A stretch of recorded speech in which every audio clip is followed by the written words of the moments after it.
안녕하세요. 현재 남친과 결혼 얘기가 오가고 있고 양가의 인사까지 드린 상태입니다. 그런데 남친과 결혼 생활에 대해 이야기를 하다가 한 가지 문제가 도통 해결되지 않아 조언을 구해보고자 글을 씁니다. 어떤 의견이든 수용적 자세로 받아들이고 남친에게도 링크를 보내줄 예정이니 댓글 부탁드려요. 저희는 둘 다 30대 초반이고 대기업에 재직 중입니다. 모은 돈, 연봉, 양가 노후 대비 수준이 모두 비슷한 상황이고요. 예비 시가에서 8, 9천 정도 도와줄 수 있다 하셨지만 애매하게 도움받으면 분명 간섭도 따르게 될 것 같아 그냥 각자 모은 돈으로 결혼하자 말한 상태입니다. 그때는 이게 현명하다고 생각했기에 그런 말을 하게 된 거였는데 그 일로 인해 결혼 후 생활에 대해 진지하게 대화를 나누게 되었죠. 이런저런 문제들에 대해 얘기하다 명절 이야기까지 나오게 되었고요. 남친이 먼저 우리 집은 제사가 있으니 하루 전에 가서 음식도 덮고 하룻밤 자고 나서 처가에 가자 하고 말하더군요. 참고로 저희 집은 3시간 거리의 지방입니다.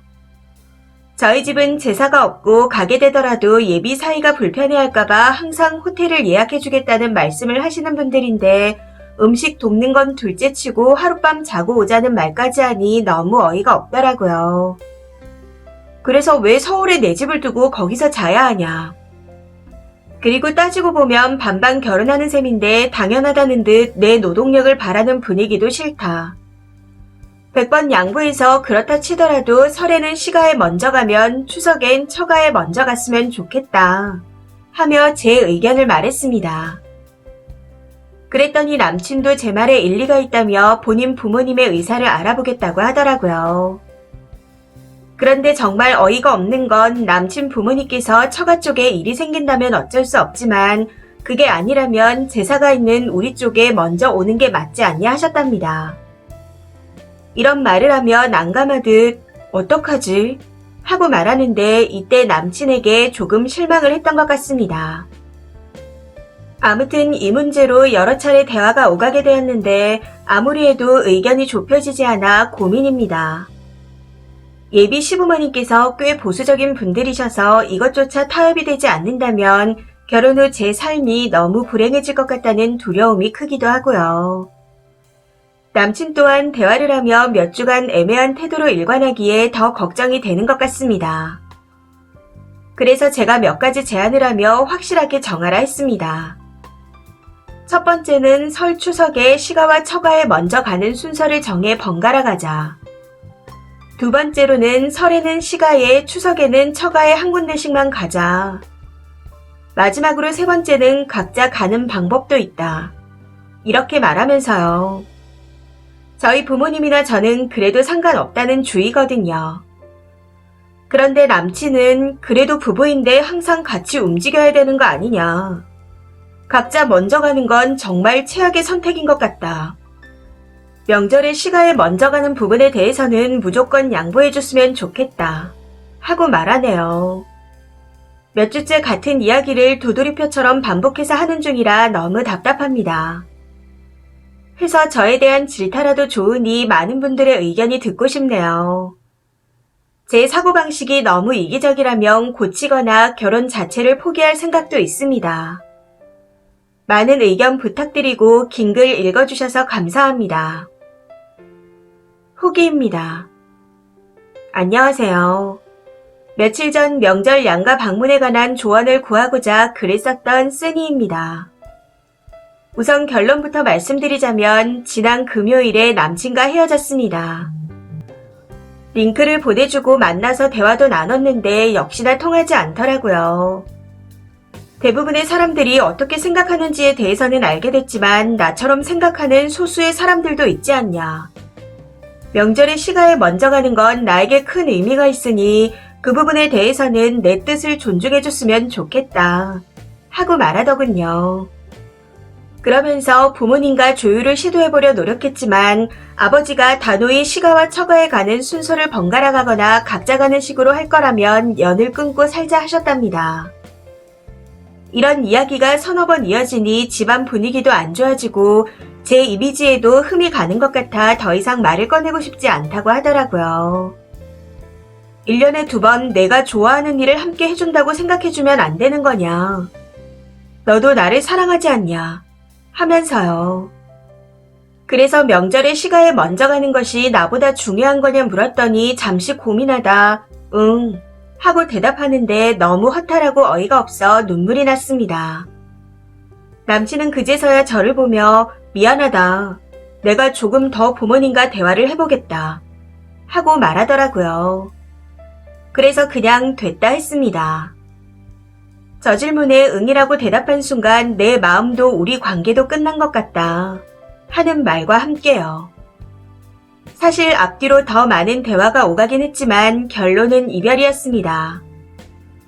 보수적인 시가 식구들과의 사이에서 중재를 못하는 태도를 빼고는 언제나 저를 먼저 생각해주고 아껴주는 착한 사람이라 지금 이 순간에도 아쉬움이 남지 않는다면 거짓말이겠죠.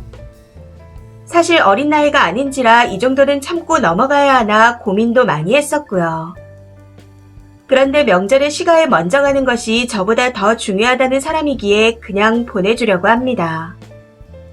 지금부터 이런 식이라면 결혼하고 나서 더 심해질 거라는 생각이 들면서 그렇게 되면 저는 분명히 불행해질 거라는 생각 또한 들었거든요. 주말 내내 이정글의 댓글을 읽고 또 읽으며 단호한 조언에 감사하며 마음을 다잡고 있습니다. 많은 조언에 대한 예의라 생각하여 짧게 후기를 남기네요. 조언 주신 분들 모두 감사했습니다. 댓글입니다. 첫 번째. 저딴 놈이랑 결혼해서 신세 조지고 평생 피눈물 흘릴 바에는 지금 마음 조금 아프고 마는 게 훨씬 낫습니다. 잘 헤어졌어요. 마음 잘 추스르세요. 딱 3달만 지나도 스스로를 칭찬하시고 계실 겁니다. 두 번째. 결혼 전에 알게 돼서 정말 다행입니다. 진짜 조상신이 도왔네요. 거기서 사랑 타령이 왜 나오나요? 그럼 지는 여자를 사랑 안 해서 이를 이 지경으로 만들었나? 결혼은 집안에서 독립 못한 남자랑 하는 거 아닙니다. 전 남친 참 찌질하고 비겁하네요. 사랑한다면 사랑을 방패로 부당함을 요구하진 말았어야죠. 세 번째. 결혼해서 지 가정을 꾸리고 사는 건데 그게 뭐라고 아내보다 더 중요하대요. 그럴 거면 결혼하지 말고 그거나 챙기면서 살 것이지. 이런 놈이 꼭 결혼 전엔 명절에도 집에 안 가더라고요.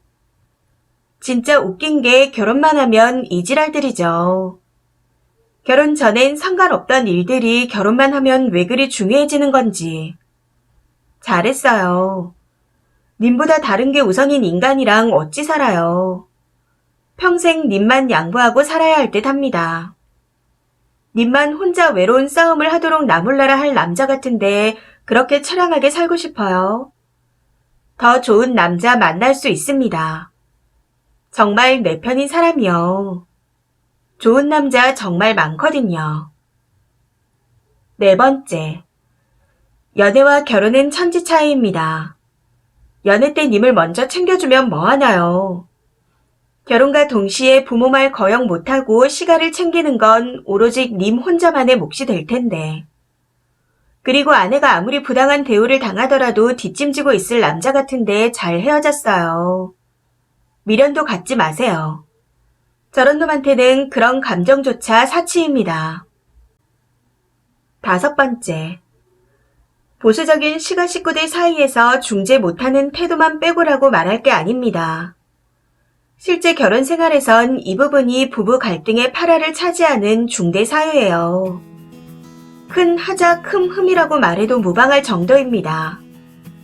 어려운 결정이었을 텐데 잘하셨어요. 화이팅입니다.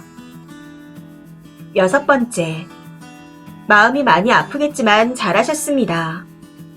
1년에 2번 내가 좋아하는 일을 같이 해주는 거라고 생각해 달란 말이 정말 이기적인 말이에요. 그렇게 가부장적인 집에서 어떻게 반반 결혼은 괜찮은 건가요? 아들한테 집이라도 한 채 사주고 양보를 바란다 해도 할까 말까인데. 생각이 비슷한 사람과 살아야 오래 행복한 겁니다. 마음이 많이 힘들고 내가 양보할 걸 그랬나 싶은 순간이 오면 댓글들을 다시 보며 마음을 다잡으세요. 쓰니를 더 소중히 여길 사람이 나타나면 그때 행복한 결혼을 하길 바라겠습니다. 7번째. 마마보이랑 헤어져서 잔치라도 벌여야 할 판인데 왜 우울해하세요? 쓰니뿐 아니라 앞으로 태어날 내 자식도 남친에게는 평생 2순위, 3순위일 겁니다. 잘 벗어나셨어요. 축하드립니다. 이 사연은 여기까지입니다. 시청해주셔서 감사합니다.